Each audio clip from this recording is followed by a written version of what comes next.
everybody. My name is Max, and today I will be reviewing the Frank Holton elk horn. I think this is the 48 model. This is a horn I bought when I was back in Connecticut, and this is really a beautiful horn. I've seen word tossed around that this horn is the poor man's Martin Committee, and I can see why. The tone quality on this horn is really phenomenal. And this was a horn that was built around in the late 40s for a military band. But it has a reverse lead pipe, which also really surprised me when I was going to try it out, because I got this for an absolute steal. I didn't steal it from the guy, but he gave me it for a price that was very, very fair, and I thank him for it. And the valve action on this horn is very smooth.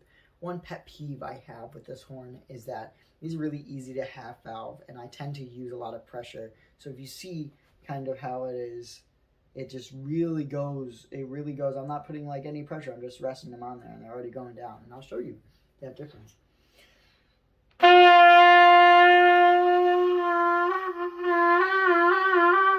So if you accidentally have a valve depressed not all the way down, then you will easily have valve. So it is kind of easy, especially on this third valve. That's where it happens the most for me in performances by accident. But that's why it's good to adopt kind of a good placement of your fingers and not do this like I do. But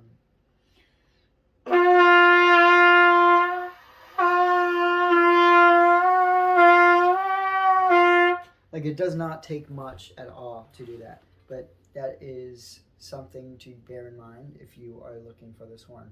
I do recommend this horn highly because these horns are not that expensive at all. And again, the feel of the horn and the tone quality is just beautiful. You can just hit a note and it resonates really well.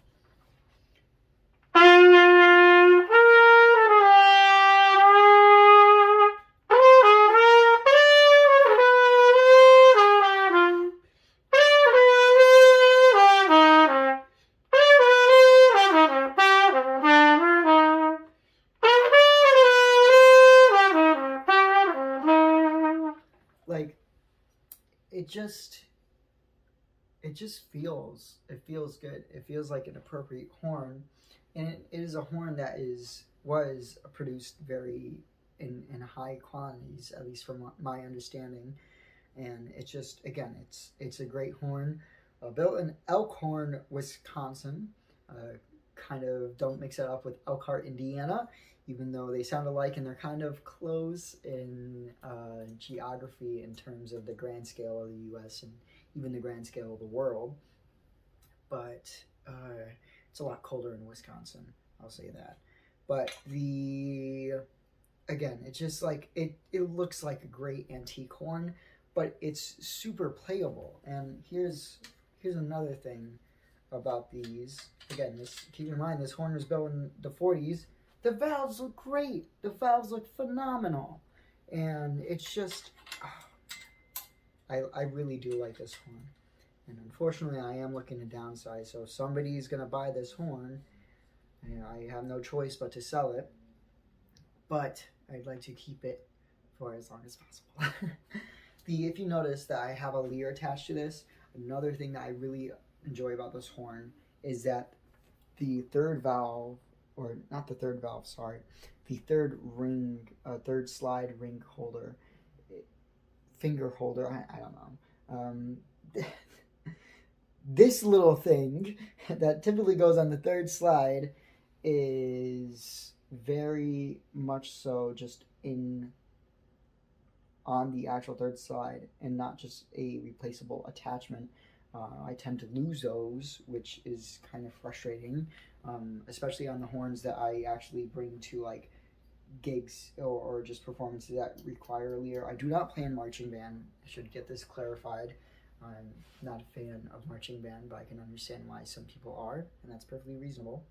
But this has a little doohickey on the edge of this, and it is just great, so convenient too. And actually, I have the original leer that it comes with, just kind of this like nice little this big little fat thing, and it just goes on like that. And I use my other lyre because I like how much higher it sits. But again, this is a phenomenal horn.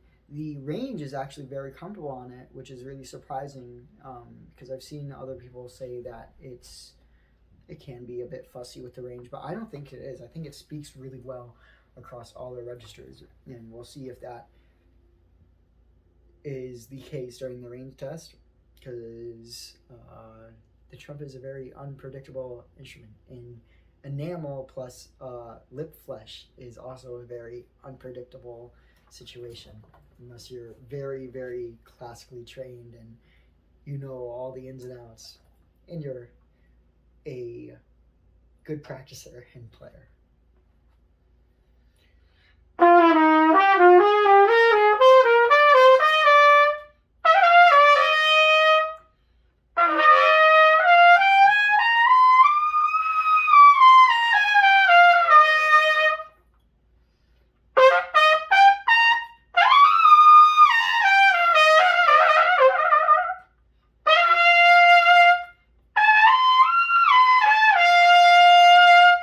We'll try going for A, which is a infamous note that I have trouble with.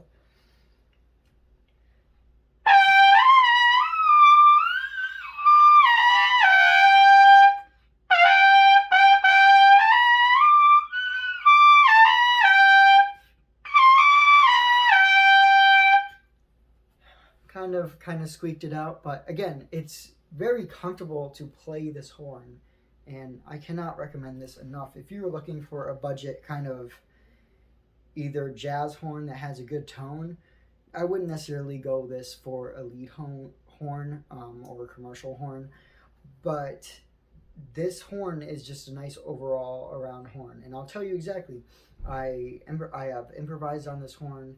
I have brought this horn to kind of more brassy things, like playing at basketball games and whatnot at my university, and doing stuff like that. So it's very versatile, and it also, for some reason, has, I'm pretty sure this detaches, but I never like doing that because I'd rather just take off the whole third valve to empty it, which I just realized I don't even have to do that. So I just did that for no reason because I have this here. Doy. But yeah, this is, again, I think this is a really phenomenal horn. And if you're looking to either expand your collection or just looking for maybe an upgrade for budget, which these horns are typically, I think, sold around $400, $500, and usually in good condition. But anyways, this has been the Holton 48 Elkhorn, Wisconsin military horn that would be a really good backup professional level horn. If you ever need to play a marching gig or anything like that, or even just want a horn to solo on and you don't want to dump a bunch of dollars or bunch of cash into a really good horn, which I recommend you do, because there are really good horns out there and they are well worth the price. Most of them are well worth the price. But this one plays way more than what it's worth.